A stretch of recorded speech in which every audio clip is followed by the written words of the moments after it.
And like our first step, it's always to see how they are doing with their PPC. And it's amazing to see that the people that come to us, they are making always the same mistakes over and over again. And the first big one I would highly suggest to everyone who is watching this video to analyze. Welcome to the Ecomm Breakthrough Podcast. Are you ready to unlock the full potential and growth in your business? You've already crossed 7 figures in sales, but the challenge is knowing how to take your business to the next level. Are you ready to learn the best Amazon PPC strategies working right now? Or are you ready to learn whether you should bring PPC in-house or let an agency do it? Welcome to the Ecomm Breakthrough Podcast. I'm your host, Josh Hadley. I scaled my own brand from 0 to 8 figures in sales, and now my mission is to take it to 9+ figures. On my journey to 9 figures, I bring you unfiltered conversations with the smartest minds in e-commerce. Past guests include Kevin King, Michael E. Gerber, and Brandon Young. Today, I am excited to welcome you all to Stefano Preto. He is the CEO of Nomadz, a PPC profit-focused agency and coaching company that is helping Amazon sellers optimize every dollar of their ad spend. With a team of seasoned Amazon experts, Nomadz provides PPC management that rivals the best in-house PPC teams, all backed by data-driven insights and a commitment to transparent, caring partnerships. So whether you're looking to build a personalized roadmap for growth or just tired of wasting money on inefficient campaigns, Stefano's approach is all about action, clarity, and results. With that introduction, welcome to the show, Stefano. Thank you so much, Josh. Excited to be here and excited to share some knowledge with the audience. Hey, I'm super excited to have you on the show because PPC is one of the biggest expenses on every e-commerce business owner's profit and loss statement, right? Especially if you're selling on Amazon, PPC is the biggest line item. So changes, like 1% changes to your ad spend percentage could make $100,000 difference in somebody's like net profit in the business. So what you're going to be sharing today, I know you're going to be delivering a lot of value to our audience. And just so everybody knows, I've personally worked with Stefano and my team to train my in-house team on the best PPC practices. Stefano's agency comes very highly recommended, and that's how we got engaged with you all. And my team has had nothing but good things to say about you. And our ad spend is more efficient now than it was when we first started working with y'all. So there's my testimonial for you, Stefano. Appreciate it. That was amazing. And you built a great team, which is, I guess, one of the most challenging parts when you want to manage PPC in-house. And I guess we will speak later on in this conversation. Yeah. We're gonna talk about that today. So, Stefano, I think let's start maybe right here. What are the top 3 places that you see sellers wasting ad spend on? Like, where's the most inefficient ad spend as you've audited thousands of Amazon accounts at this point, I'm sure. What are those? And then we'll kind of segue into, hey, is it better to actually have an in-house PPC team? Is it better to go the agency route? How do you navigate that, being that you provide coaching to in-house teams and you also have an agency service as well? So, but tell us, what are the 3 most wasted ad spend places for Amazon sellers right now? It's funny you ask that because I think I had 10 calls with new possible clients this week and the previous week. And our first step, it's always to see how they are doing with their PPC. And it's amazing to see that the people that come to us, they are making always the same mistakes over and over again. And the first big one I would highly suggest to everyone who is watching this video to analyze are the placements. So placements for your sponsored product campaigns, most of the time you're overspending on product page placements. Most of the time. Like we see that happening over and over again. When we start working together, Josh, I think your team was already optimizing really well the placements. So kudos to your team. But most of the time, every time we analyze a new brand, sellers tend to overspend on product page placements. And it's a very simple analysis you can run. You can download the sponsored product placement reports, see the data, aggregate the data with a pivot table, and see how much you're spending in terms of percentage, and see if that is the right amount or not. And also see the ACOS and conversion rate on these placements, because most of the time you will see that you have the highest ACOS and lowest conversion rate on product page placements. And the fact that it's challenging to analyze this data, you need to download some files. If you do that, you can save thousands of dollars every single month, which is amazing to see. Like, I consider all the problems are opportunities. So this is a massive opportunity if you're watching this video and you want to quickly see if you can save money every month. So this is by far the first one. So why is that? Like, what's happening with the product page placements, and what's your recommendation? Like, should it be more top of search then, or tell me, like, where are you adjusting the spend? How are you cutting that off and making it more efficient? Yes, so here depends on the campaign. Because for example, for a ranking campaign, most of the time we want top of search, as we all know.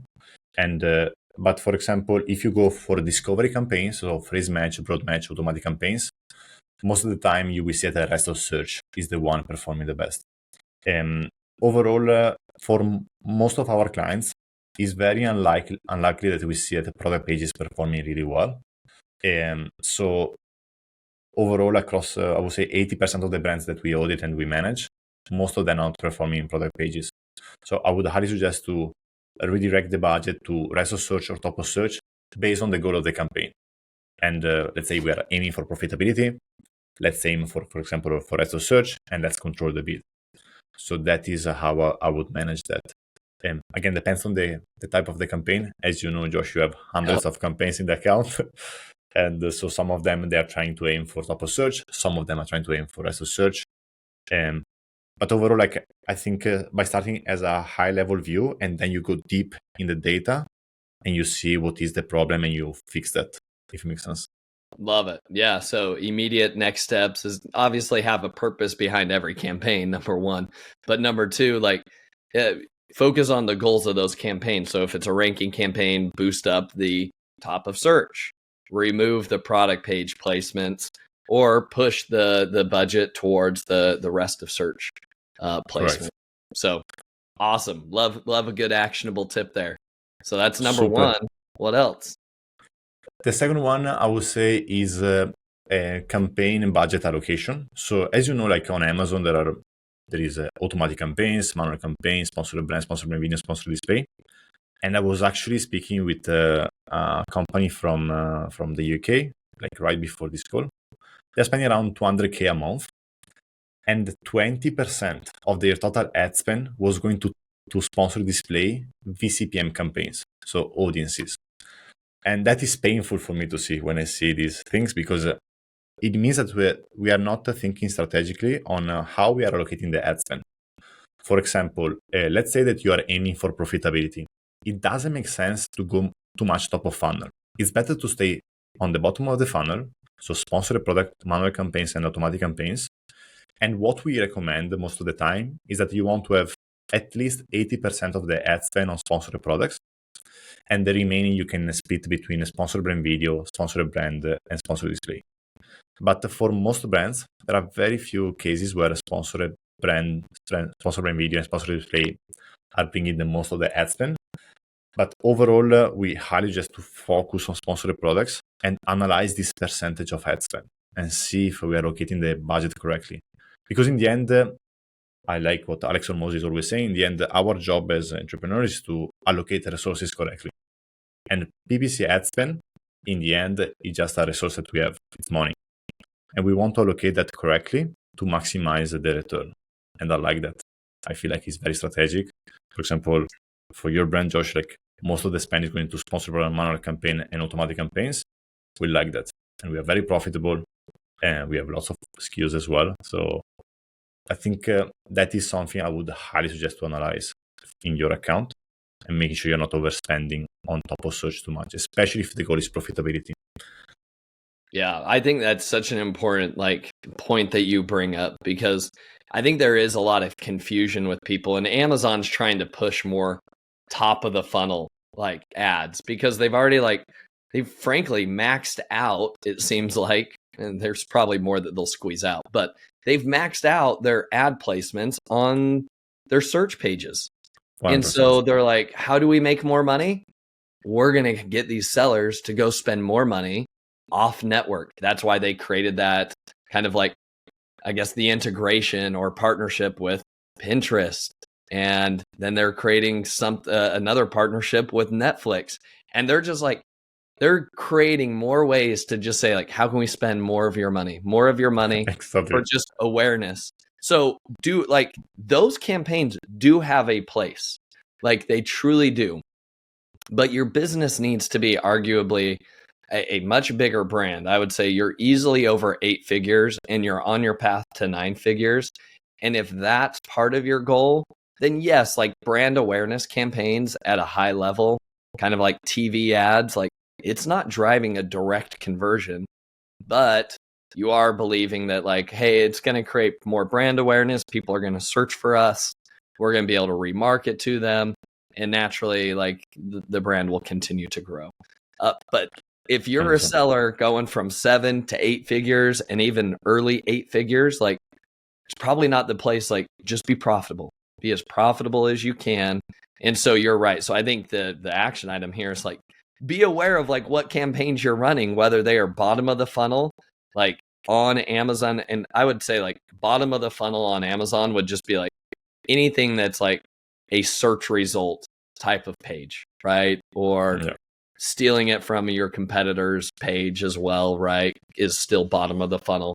But anything outside of that, like you're going further up the funnel. So just be aware of that. So really good point. Yes. 100% agree with you. Like I see that Amazon is trying whatever they can to explain you that these outside platform they are working with. Amazon Marketing Cloud. They will soon introduce a new metric that we've seen in our biggest account to try to explain that these are working. But to be honest, for sale, as you said, if you're aiming for 8 figure, I'm not sure you really need this unless you're in the consumable products and you want to think more long term. But there are very few cases, to be honest. So yeah, 100% agree with you, Josh. And the third one, I would say, the most common one for sure is consistency. Like sometimes, what I notice that maybe, let's say that there is a client that come to us and maybe they do the things correctly, but they don't do that consistently. And most of the time is because there is someone who is not leading this department or is not responsible of this department.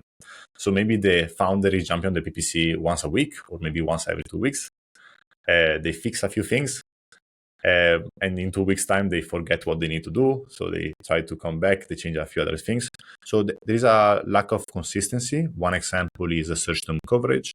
Let's say that we get search terms that are performing really well. I see that most of the time, most sellers are not doing a great job in terms of coverage in their search term. So then if a search term is getting clicks in an automatic campaigns, most of the time I see that it's still not targeted in exact. Or the keyword research is not well done. And the main issue here is that, yes, it's a PPC skill, but it's a PPC issue, but it's mainly a accountability issue and who is responsible of this department. Because most of the time the founder is trying to do everything, or maybe the person who is managing the PPC or is not the right person, or is not trained enough, or they need more accountability. It could be one of these, I would say. Yeah, and frankly speaking, I think it's a sign of like the business is growing and they're not putting enough, they don't have the ability to put enough time and attention to PPC anymore. And so now it's actually suffering, right? Because once upon a time, it was sufficient enough for you to like dive in, maybe as a few minutes every day, but now the business is growing. So now you can only do it once a week.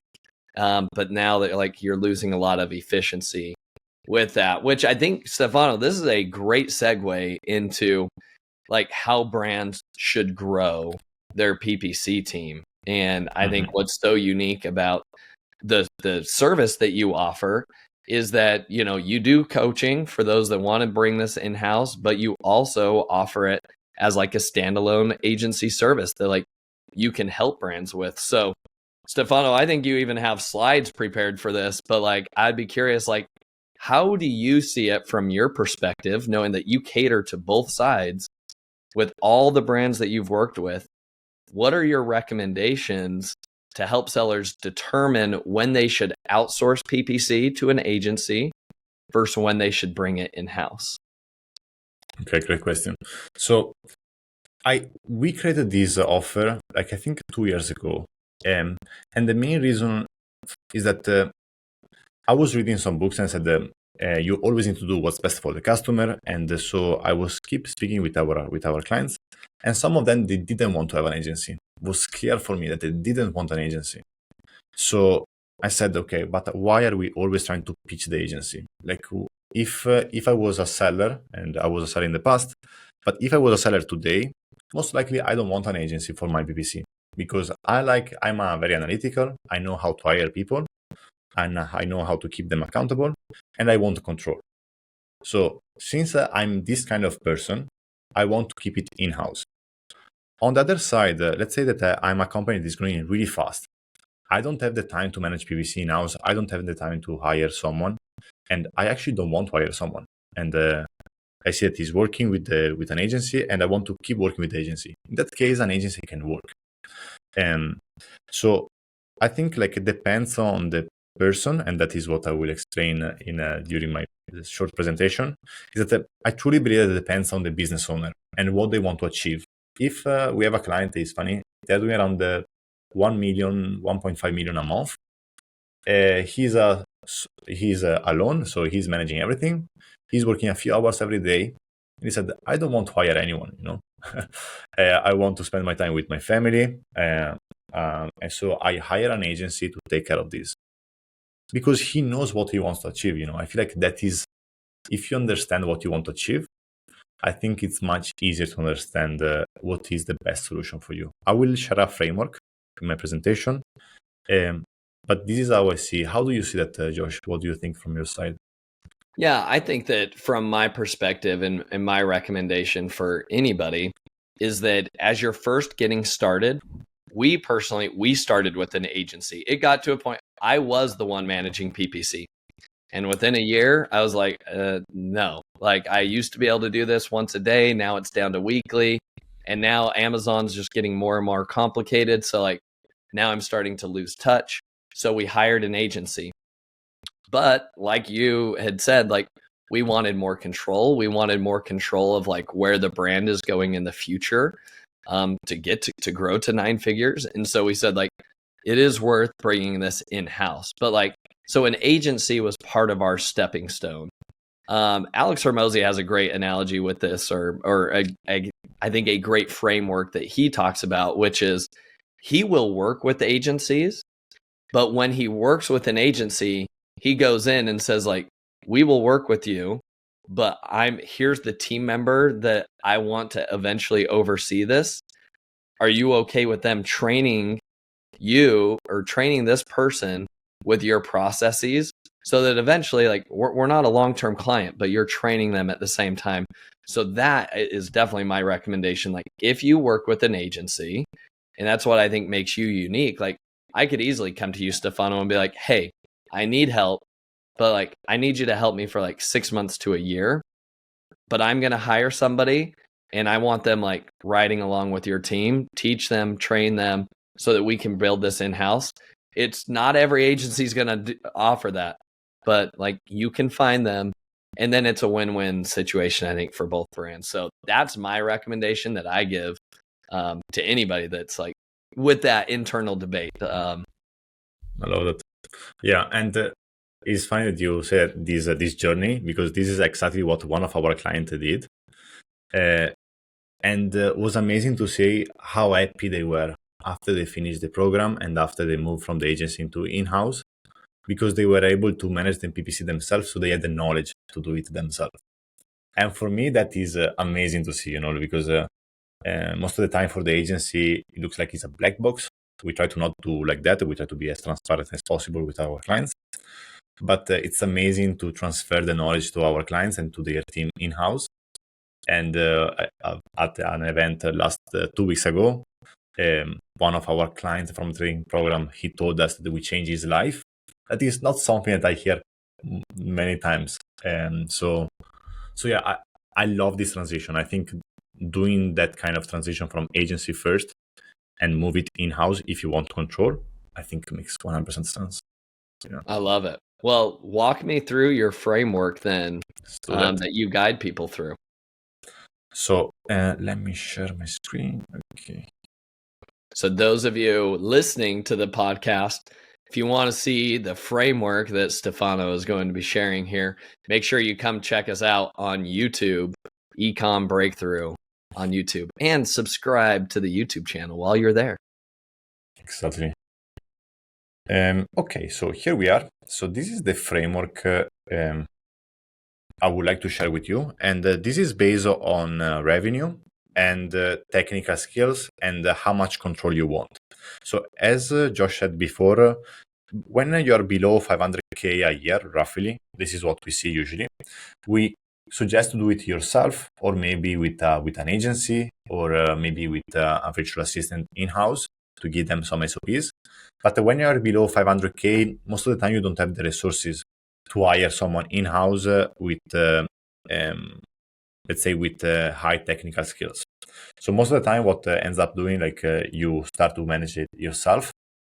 But when you start to go 500K or above, what we see that if you don't have much technical knowledge about PPC, or you don't want at all to have to deal with PPC, most of the time people go with agency. So when you have a revenue around 500K or more, and you don't want to manage PPC in-house, or you never manage PPC in-house, you don't like the data, and you don't want to have nothing to do with PPC.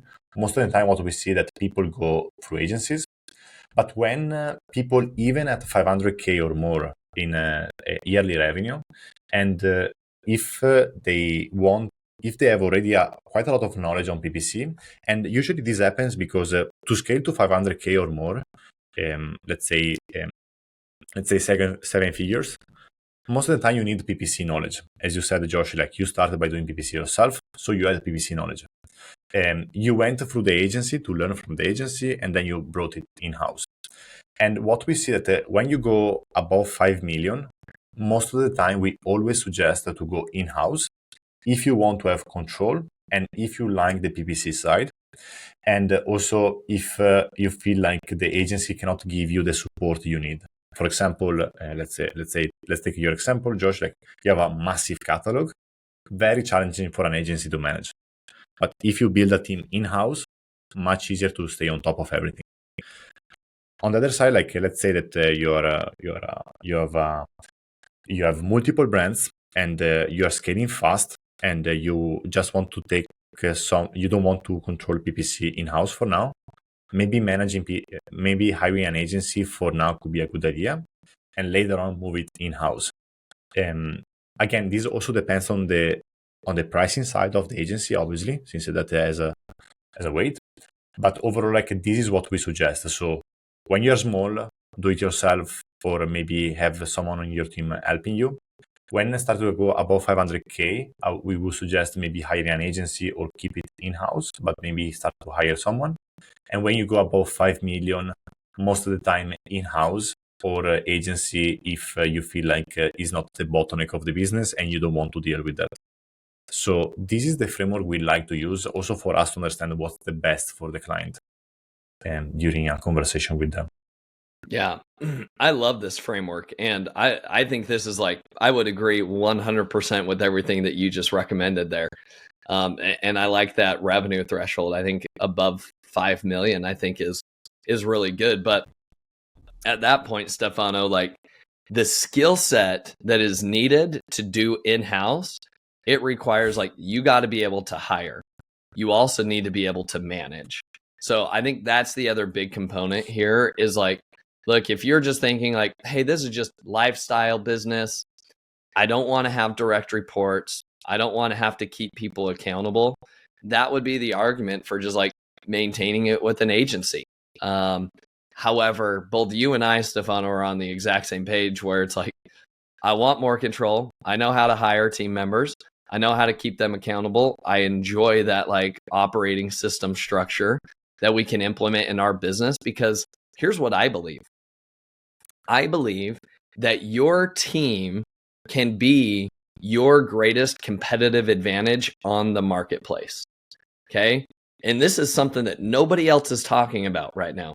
Nobody's talking about your competitive advantage being your team. But I would argue this can be one of your biggest competitive advantages.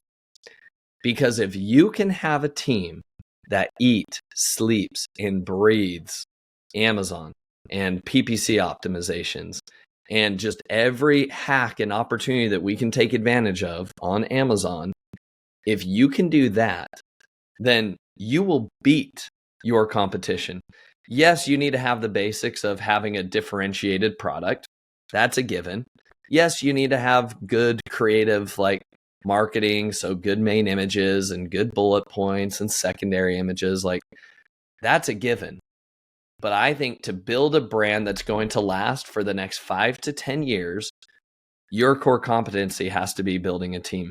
And if you don't, and if you consider this a lifestyle business for yourself, just know that the decision that you are making is that you are going to get outcompeted with over the course of 5 years by a brand that actually has an in-house team that is executing day to day, looking at things that you're overlooking because you don't have enough time to do so. I have leverage with 35 plus team members. And so I've got 35, call it 70 eyeballs now, right? That are looking at everything on a day-to-day, hour-by-hour basis to make micro adjustments as soon as possible to react with inside the market. And that's going to allow us to win. So if it is a lifestyle brand, these are the perfect brands to like, you better have an exit strategy over the next year or two. Because if you don't, 5 years from now, I would argue like your brand's going to die unless you're good at launching products fast enough that can outpace the amount of losses that are going to come as competitors start to eat your lunch. So there's my framework or my mindset on that. Like, agree or disagree with that, Stefano? 1000% agree. Yeah. In the end, like I'm running a service business. So for me, people is my biggest advantage in the market. Like without my team, I would be nothing, so that is, I'm always grateful about them. And I agree with you, because when you have someone who cares about your business and every day is taking action to improve your business, and now that we have also AI as a skill, they are much more powerful. Your leverage is much higher, especially if you empower them to take action with these new tools, with training, with whatever. Like when you have people who cares about your business, it's amazing what you can achieve. Like I'm always amazed to see the people that I started working together like 4 years ago. We're still working together. How much they understand their business, how many problems they see, and they're fixing the problem themselves. That's the beauty of that. Is like, so I 1000% agree with you. Maybe e-commerce brand, they don't think it's such a big leverage because you don't hire many people. But I would say like is even the opposite. Since you don't have as many people as a service business or a B2B business like ours, if you hire a top player, this top player can change your business. Like, so that is something that I always try to share with the clients as well, because I 1000% agree with you, Josh. Such a good point. I truly believe like my team is our biggest competitive advantage. And just one A-level player can change your business. Imagine 5 A-level players and that are leadership, bringing direction to your brand. Like that's game changing for you. So Stefano, all right. So let's say people are like, yeah, okay, I get it. Like I should hire people. Like I get the leverage. So walk me through, Stefano, you're hiring PPC experts left and right. For you, it is your core competency. You've got to be able to spot people that are good at PPC. So maybe can you walk us through like, what does your hiring process look like? How do you spot, identify, recruit, and ultimately decide who you're bringing onto your team? And maybe these can be some takeaways for our brand owners that want to build their own in-house team. 100%. So first of all, in the description below, I think Josh and the team, they will let a PDF where you can see what is our framework on how we hire team members. And we will share the job description and everything we do. The first thing that we always do is, and still by far the best way we have found to find top players, is to start with outreach on LinkedIn. So the first step by far is to generate demands. So we want to start by, let's say, attacking the market and try to find as many candidates as possible. We want to have, we don't want to be in a place where we just speak with 3 people and then we take a decision on these 3 people. Like that is a common mistake I see and that I was also making in the past. I was just speaking with like 2-3 people and I say, okay, I need to find someone. Let me hire this one. At the beginning, you want to have options because you don't know what you're looking for at the beginning. And the best way that I've seen for me to understand who is the person I'm looking for is to have volume in my calendar and to speak with many people. So you can actually see what is the difference between good and great. And so that is the first step. I would say like focus on volume at the beginning because most of the time, most e-commerce founder, they haven't hired many people in the past. So maybe you don't have a clear idea on what you're doing. And I think with volume, you can decrease the chances that you will hire a bad person. That is my hypothesis. So that is the first thing I would do. If let me share my screen so I can share what we usually suggest to do if you decide to hire in-house. So let's say that we want to hire someone in-house, and we know that when we hire someone in-house, there are some advantages and disadvantages. We know that the right PPC manager could be a game changer for you, as you said, Josh. Like your team is your biggest moat of your business, but the wrong one could be a nightmare because if you're in the wrong PPC manager, they could make some big mistake on your PPC account, and that could make you lose lots of money. So I also like the phrase from the co-founder of LinkedIn, which is the team you build is the company you build. And the PPC manager, I would say, is a key role in an e-commerce brand, especially an Amazon brand, because Amazon PPC, as we said at the beginning, is driving, let's say, 50% of the total revenue, 50 to 60% of the total revenue is coming from PPC. And we discussed that, okay, we want to bring PPC in-house, but what are the advantages and disadvantages? So the advantage is that we have control, we have focus, we have one person who is analyzing our account every single day. We have specificity, so we know that this person is focusing on our account only, and it can go deep in the account. Long-term could be cost savings. So we know that if we have someone in-house, most likely it will cost less than having an agency or outsourcing this. And we can also have SOPs and processes in-house. So let's say that in the future, we need to sell the business. If we have SOPs and processes, the person who is buying the business can quickly replicate what we are doing. On the disadvantages that we need to source and hire someone, we need to train them, we need to keep them accountable, we need to keep them, so we cannot lose them. We need to make sure it's a cultural fit, so we need to make sure that they embody our values. And they will need some support when things go wrong. Again, we can attack these disadvantages by having some skills. As we discussed before, if you know how to source and hire PPC manager, that is not an issue anymore. If you know how to train them, that's totally fine. If you know how to keep them accountable, and if you know how to make sure that they are not leaving. So if you don't treat them badly, so try to make your best to create a good environment for them. So you can fix all of these. And for most Amazon sellers, I would say like a PPC manager is enough. I know, Josh, you have a bigger PPC team, but also you have a massive catalog. But I would say like for most sellers that are doing less than 10 million a year, a PPC manager is enough to manage the PPC. And if you want to maximize the PPC manager time, you could leverage a PPC assistant to delegate to the PPC assistant some of the tasks, for example, campaign creation, some repetitive tasks, and so on. And the PPC manager is more strategic.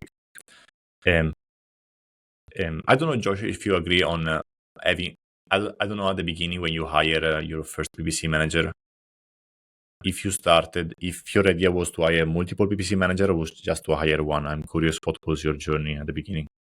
Yeah, with our large SKU count, I've always known that like this is going to require multiple people.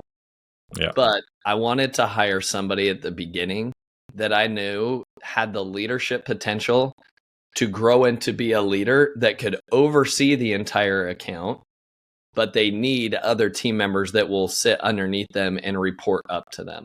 So I hired one rock star to begin with that, could manage the whole account, but then I knew they would get stretched thin, at which point I would need to hire other team members underneath them. And for me, like one of the most important things as you grow your team is you should be seeing it as like a pipeline. Every hire you bring in, arguably every single one of those needs to have leadership potential, especially if your brand's going to 9 figures.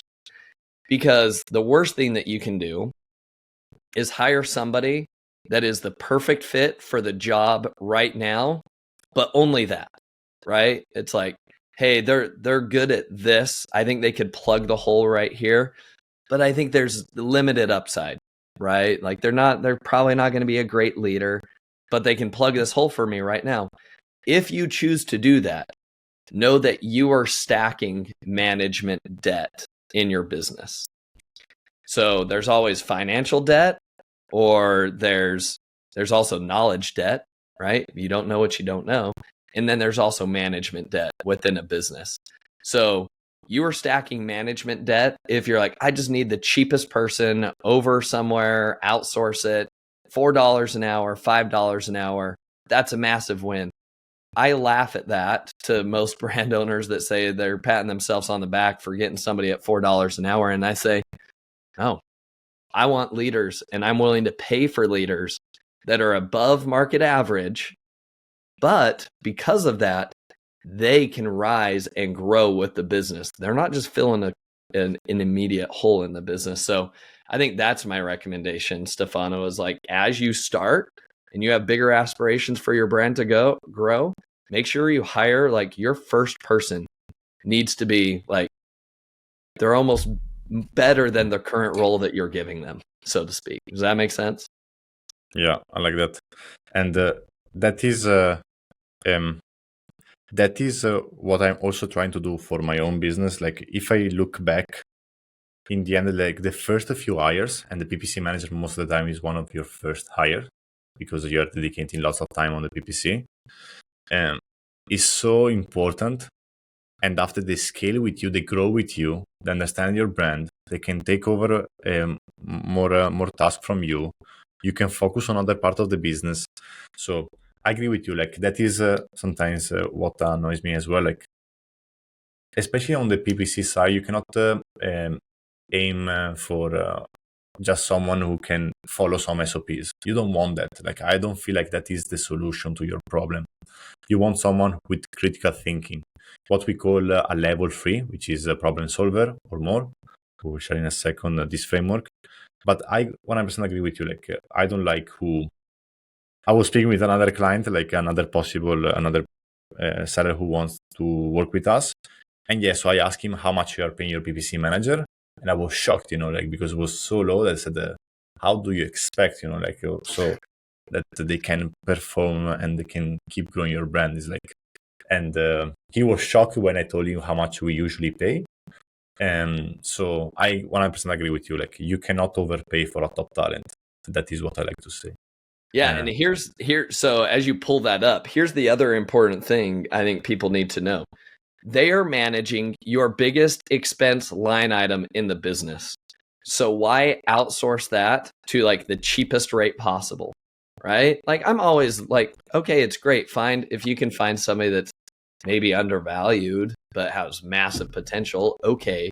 But that's few and far between. You've got to kiss a lot of toads along the road to find somebody that's undervalued, but has massive management potential. So with that, I guess, like, my question to you, Stefano, is like, what's the typical going rate for you and your team? And what are you recommending for even other brand owners? So it here depends on the location, as we all know. most of the Amazon brands that they're hiring in Europe, I would say Eastern Europe or Asia. So that is what I see. For Eastern Europe, I would say between $2,000, $2,500, $3,000 a month. That is what I usually see, is the average salary for a PPC manager in-house inside one brand. And for Asia, so this depends also on the country, could be Pakistan, India, or Philippines. We see that this could vary from, I would say the lower end is $800, and the higher end could go to $2,500, $3,000.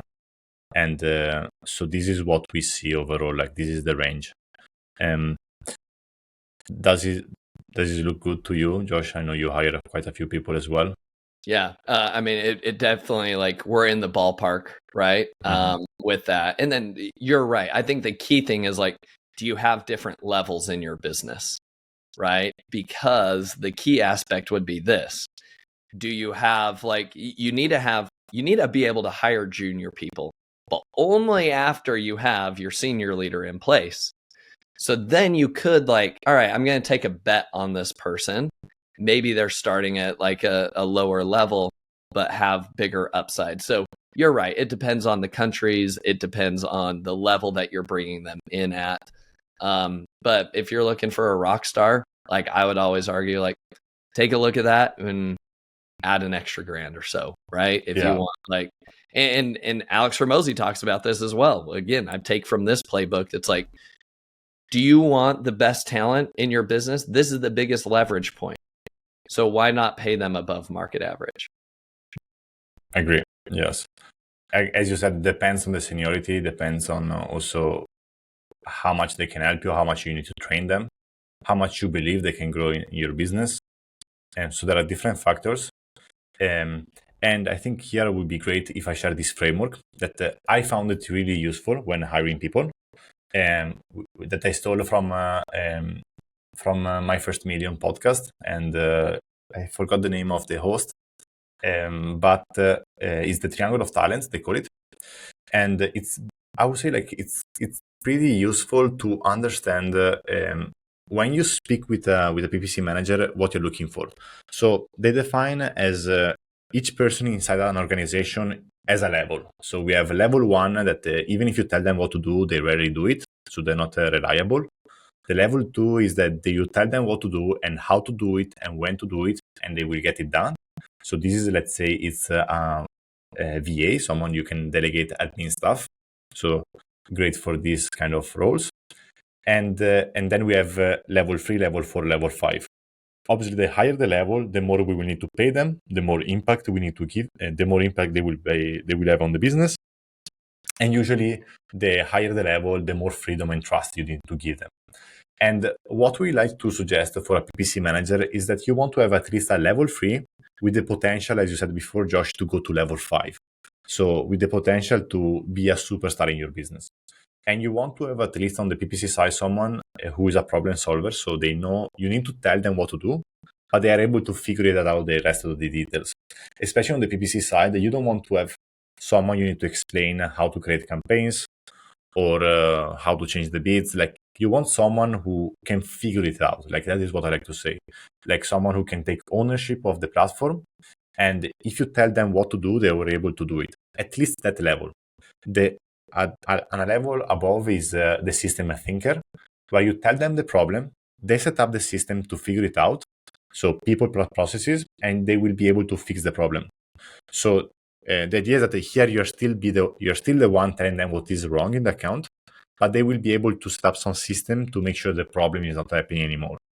And here you need someone with a deep understanding of the platform, and also with a sense of ownership of the marketing department. They understand that you're giving them the trust and they can take action in the account. And the final one, these are what we call a superstar. So these people, when I think about my team and I think about the superstar, you are shocked because you see, wow, these people really gave me back so much time. They improved the product, they improved the PPC, and they're doing a much better job than me. So we like to use this framework because during an interview, I like to say, okay, I think this person is a person number level 3, but I see that he's eager to learn, and I think he can go to level 4 thanks to our training. or thanks to our internal training. So this is a framework we like to use to define also where our team members are, and try to tell them, okay, I think if you want to go to level 5, this is what you should do. So yes. Fantastic framework. I absolutely love that. And I think like those listening and watching, like pay attention to that. Like it is true. And again, go check out my hiring process. I have a 7-step hiring process that we vet people through. And part of that is like understanding at what level people are at. And I have very certain things that I have them do as part of the application process that allows me to peg them in terms of what level that they're at. So I think that is super, super important. Stefano, I'm curious about this question. Sourcing is always like one of the most difficult things. My recommendation for anybody ever hiring is you need to have at a minimum 1,000 applicants. Because if you don't have 1,000 applicants, I don't think you found the A-level talent, the diamond in the rough, so to speak. It requires that level of volume. Some of my earlier mistakes in business were like, hey, I need a warm body tomorrow. So I list something on Upwork, and then I'm just like, first one that applies with a good rate. All right, you get the job. Like those are the worst mistakes I've ever made. Here's the cadence that I'm seeing. Expect it to take at fastest, maybe 4 to 6 weeks. At the longest, longest, like maybe 6 months, maybe indefinitely, I don't know. But, on average, I think you're looking at like about 2 months to go to find a quality applicant, to vet them, to truly test them, to bring them in. Like you're looking at a 2-month process. So A, that means you need to be planning ahead. B, it also means you need to exercise some patience, which entrepreneurs really struggle with. So Stefano, but like the key thing is like, so how do I fill the top of my bucket? You talked about reaching out to people on LinkedIn. Have you seen anything else? Like, are there good online groups or communities that you've found that have been good places to search for? Or what's your recommendation that way to get to 1,000 applicants? Okay, I like the 1,000 applicants. One metric that I check that I track personally is like how many calls I have in my calendar with candidates. And I try to have a Wednesday afternoon only for hiring calls. So where I have a 15-minute call with the candidates, and I try to batch them, all of them there. And because I agree with you, you need the voice. I made that mistake so many times where you just have a call with a candidate, you're excited, you're obviously like we are all optimistic, maybe too much. So you take action fast because we like to take action fast. But after 2 weeks, I said maybe it was not the right decision. I took action too fast, and I'm not sure now. Like that happened to me so many times. So I like your approach with 1,000 applicants. On my side, I check more how many calls I'm having in my calendar, and I know that will tell me if I'm going to achieve my goals. And I agree with you. Like it takes time. Like it takes time to find a top talent. So that is something that it takes time. And to find these people, like this is what we do. So LinkedIn outreach by far still the best place. So cold messages, especially from the CEO profile. So if you're the founder, use your LinkedIn, and you can have your assistant to help you to send a massive amount of outreach. Here, I would say don't do it with our agency, please, but go and check other agencies, find the people who are working on these agencies, and maybe reach out to them. And that is one strategy. And another strategy is online jobs PH. That is by one platform that I use at the beginning, and I see that I was getting quite a lot of applicants. And I found one of my best team member, Genesis, and he's a rock star, and I found him there, and he grew with us for the past 4 years. So online job PH, I would say, like, if you can find the communities that are training PPC, and there are quite a few in Asia, there are quite a few in Europe as well. Go to the you can find them in the Facebook communities. We have a list of these, and we usually set up a call with the owner, and we ask them, hey, do you know anyone that could be interested? Most of the time they are interested because is on their interest to make sure their students are finding a job. So they're trying to do their best to help us.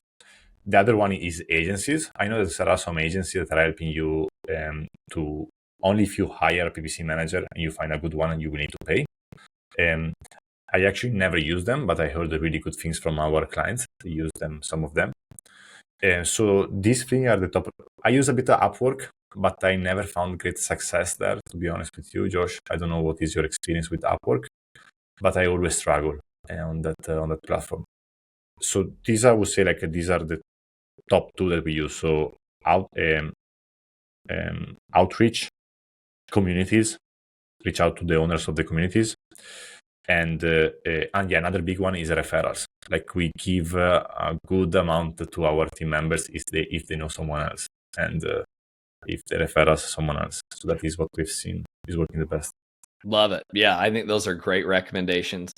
Upwork has actually been a really good one for us, but here's the secret tip I would give you for Upwork.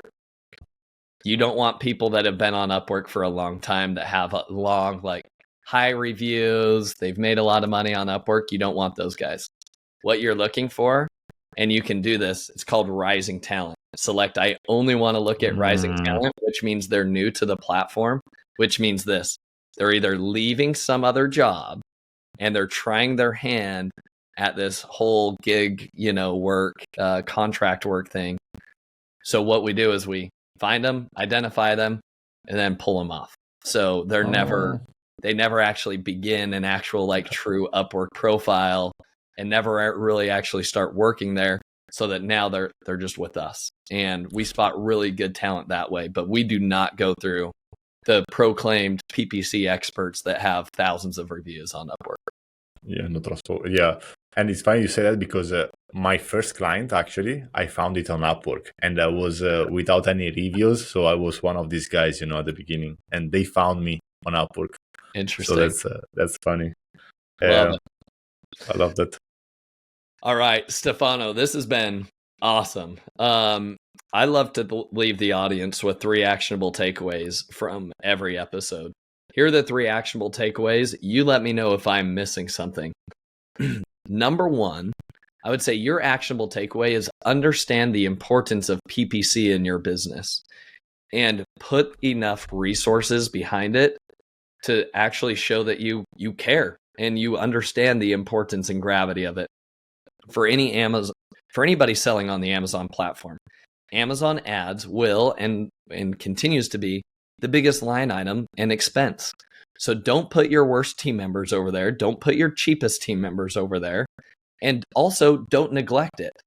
Understand that if you want to have success, even if you hate PPC and you don't love data, blah, blah, blah, it is so important that if you want to win, you've got to overcome that hurdle.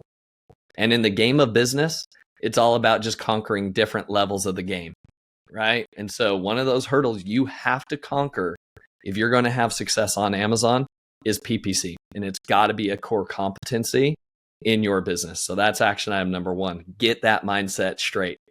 Action item number 2 is if you're currently drowning in PPC and you don't have a good process already in place, I would highly recommend going with an agency that has a good track record, and go into that agency knowing that you've got somebody that you're either hiring or soon to be that is going to train alongside them so that you can bring it in-house as your business continues to grow.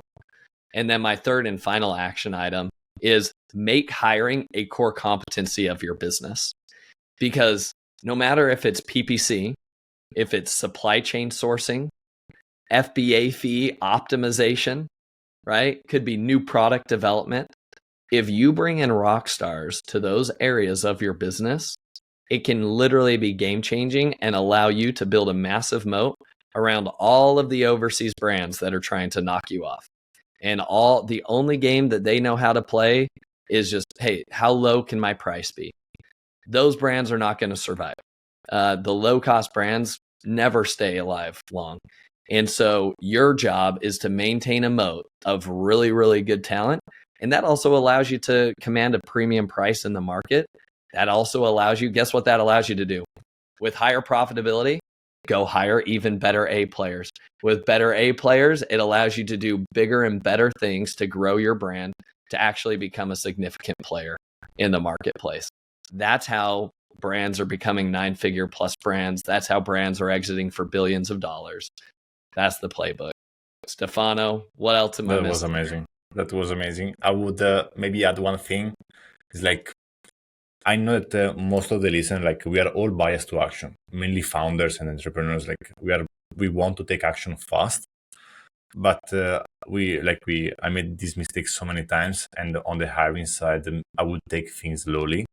So that is the last piece. Like, if you have the hiring skill and you add a bit of patience to it, that is you will be what I call a beast after a while, because you can build a team that it will be your biggest moat around your business. So yeah, but I love these 3 takeaways. Awesome. All right, Stefano, my 3 final questions for you. Number 1, what's been the most influential book that you've read and why? Personally, I would say in the past I was smoking. I read a book, How to Stop Smoking If You Know How to Do It. That changed my life. It was 4 years ago. That changed my life because I stopped smoking thanks to that book, and I started reading. So that gave me, that changed my behavior on, okay, now I need to read because I know I can change my life by reading. And so that I would say personal. Professional, I would say become so good they can't ignore you. Like that was one of my must, like at the beginning of my journey when I was really struggling.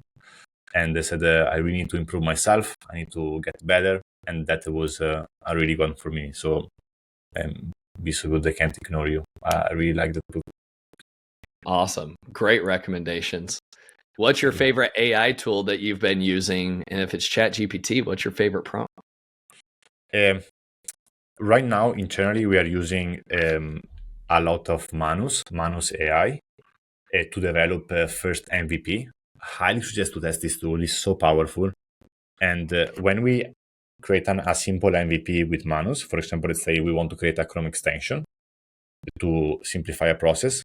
After we take this concept and we put it on Lovable, so Lovable, this platform where you can develop front-end software mainly, and you can build a front-end software to quickly save time to your team. Like we built a tool that saved like around 10 hours a week for our team members.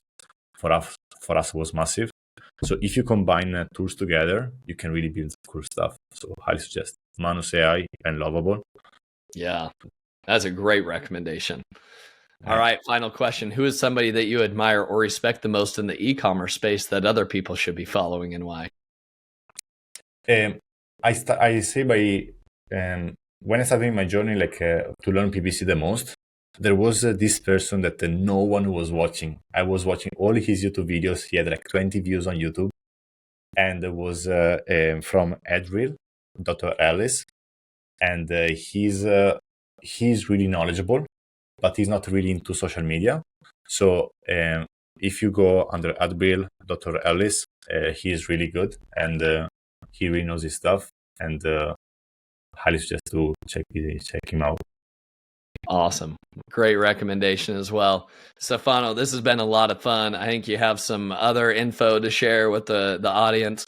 Tell us about Nomadz and what can you do to help? Yeah, so if you need help to build an Amazon PPC department in-house, or you want to outsource your Amazon PPC, feel free to contact us at nomadz.com. We will do a free audit. We will be super transparent and honest with you on if we can help or not and what is the best solution for you. Love it. All right, Stefano. Well, thank you again for your time today. Thank you, Josh. It was a pleasure. Thank you so much. Thank you for listening. Visit ecommbreakthrough.com for more information. If you've enjoyed today's episode, the best way you can show your appreciation is by clicking the subscribe button and quickly leaving a review. See you again next time.